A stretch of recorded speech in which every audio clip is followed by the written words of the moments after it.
আসসালামু আলাইকুম ওয়া রাহমাতুল্লাহ।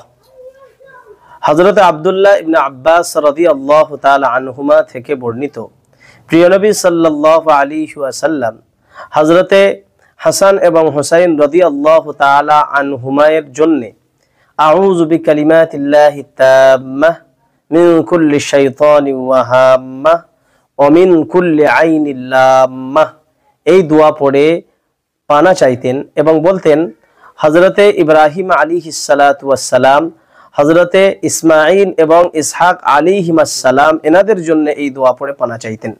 সুতরাং আমরা যদি আমাদের সন্তানদেরকে সকাল সন্ধ্যা এই দোয়া পড়ে তাদেরকে দম করি, ইনশাআল্লাহ আল্লাহ পাক রব্বুল ইজ্জাত তাদেরকে সকল শয়তান, বদনজর এবং সমস্ত রকম বিষাক্ত কীট পতঙ্গ থেকে আল্লাহ পাক হেফাজত করবেন।